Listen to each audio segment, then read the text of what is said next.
तो एसपी वैद्य साहब को आप सुन रहे थे, जो कह रहे थे जो हालात बन रहे हैं इससे सिचुएशन स्थिति और बिगड़ने वाली है। और जुबानी जंग से भी यही एहसास हो रहा है कि इतनी आसानी से हालात संभलने वाले नहीं है, क्योंकि ट्रंप भी गुस्से में और ईरान भी। ये मोहम्मद बी गालिबफ ईरानी संसद के अध्यक्ष हैं, कह रहे एक तरफा समझौता का दौर खत्म हो चुका है, वादा निभाओ नहीं तो कीमत चुकाओ। हमने पहले ही कहा था, अब हकीकत सामने है। पीट हेगसेथ अमेरिकी रक्षा मंत्री, ईरान ने बहुत ही गलत फैसला लिया है वो कह रहे हैं, अब उसे इसकी बड़ी कीमत चुकानी पड़ेगी। मोहसिन रजाई सुप्रीम लीडर के सलाहकार हैं, वो कह रहे हैं हॉर्मूज ईरान के लिए एक हथियार है, ये रणनीतिक रोकथाम का हथियार है। देश अपनी रक्षा ताकत के दम पर लड़ेगा, अपने हितों और सुरक्षा की रक्षा करेगा।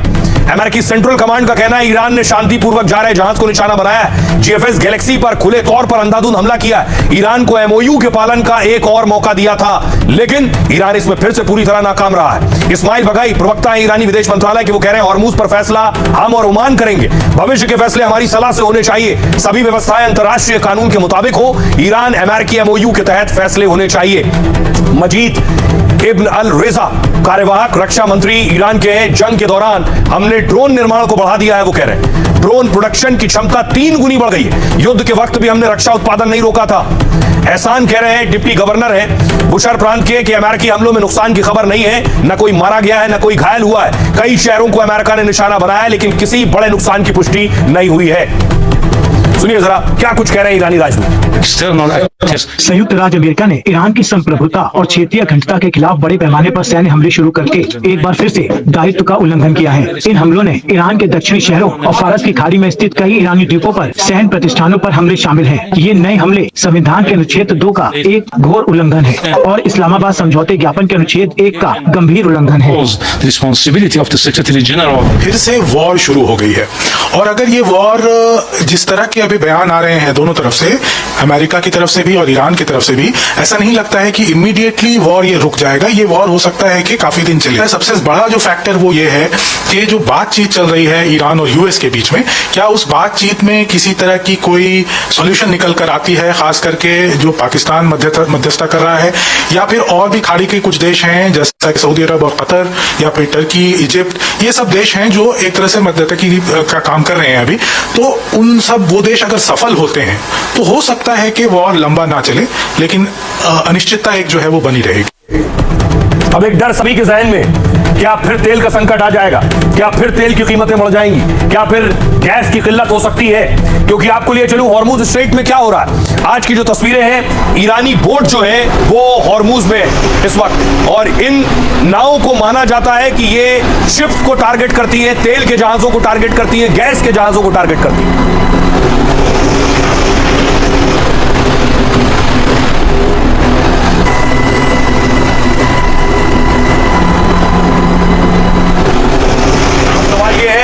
क्या जंग भड़की तो फिर तेल की किल्लत शुरू होगी।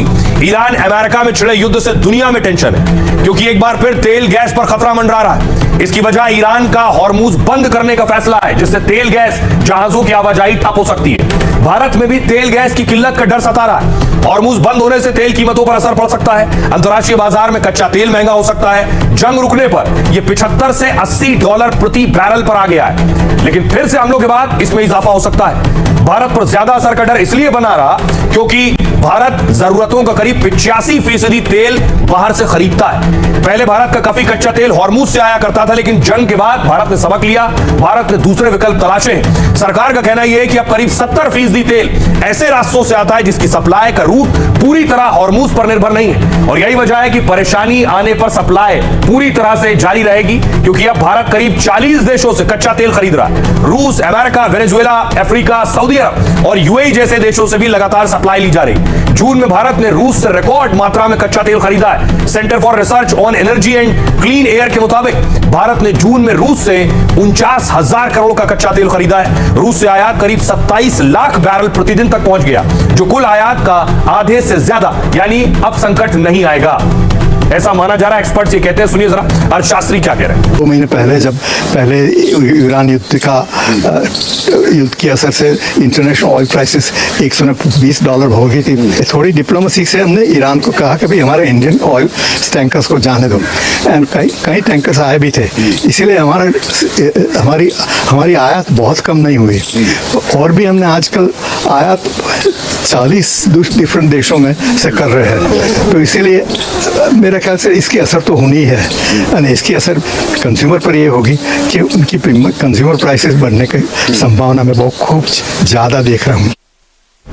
अब ये जंग भड़कने के पीछे एक और बड़ी वजह मानी जा सकती है, और आगे ये जंग और बड़ा व्यापक रूप ले सकती है, क्योंकि अमेरिका की एक शर्त थी कि ईरान परमाणु नहीं बनाएगा, अपने परमाणु को इनरिच नहीं करेगा, यानी उनका शुद्धिकरण नहीं करेगा। लेकिन ईरान ने फिर परमाणु ठिकानों पर काम करना शुरू कर दिया।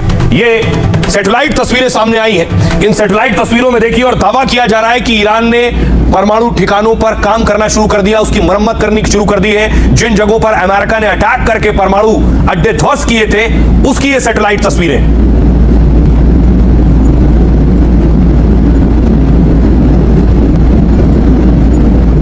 अब देखिए दावा क्या है कि आखिर ईरान क्या कर रहा है, एटमी प्लान क्या है ईरान का, यह आपको बताता हूं। अमेरिकी मीडिया CNN की रिपोर्ट में चौंकाने वाला खुलासा हुआ है। CNN ने ईरान के परमाणु प्लान पर यह खुलासा किया। जून और जुलाई में ली गई कुछ सैटेलाइट तस्वीरें सामने आई, कई संवेदनशील ठिकानों पर गतिविधियां दिखाई दी। दावा है कि ईरान संदिग्ध परमाणु ठिकानों पर निर्माण कर रहा है। युद्ध में हुए हमलों में उसके ठिकाने क्षतिग्रस्त हो गए थे, लेकिन वहां नए सिरे से अब मरम्मत और निर्माण का काम हो रहा है। परमाणु ठिकानों को लेकर CNN की जांच के मुताबिक सबसे ज्यादा हलचल पारिचन सैन्य परिसर में नजर आई, जहां परमाणु हथियारों से जुड़े काम की आशंका पहले से थी। दावा यहां परमाणु हथियारों से जुड़े कार्यक्रम का सामान रखते थे। रिपोर्ट्स में पिक एक्स माउंटेन का भी जिक्र किया गया है, जिसे ईरान का संभावित अंडरग्राउंड परमाणु ठिकाना माना जाता है। तस्वीरों में वहां सुरंगों की कई जगह आवाजाही नजर आ रही है। इससे अटकलें लग रही कि ईरान अंडरग्राउंड यानी जमीन के नीचे ठिकाने तैयार कर रहा है, फिर से सक्रिय करने की कोशिश में जुटा हुआ है। यह खुलासा ऐसे वक्त हुआ जब हाल में ही समझौता हुआ था, जिसमें दावा किया गया था कि ईरान परमाणु हथियार नहीं बनाएगा। इसके अलावा संवर्धित यूरेनियम के भंडार का समाधान, अंतर्राष्ट्रीय परमाणु, रात में भी अटैक कर रहा था ईरान और दिन में भी अटैक कर रहा था। दिन में भी ड्रोन हमले किए, ये आप देख रहे हैं ड्रोन दागे। ये सारे ड्रोन कोई बहरीन में, UAE में भी गिरने का दावा किया गया।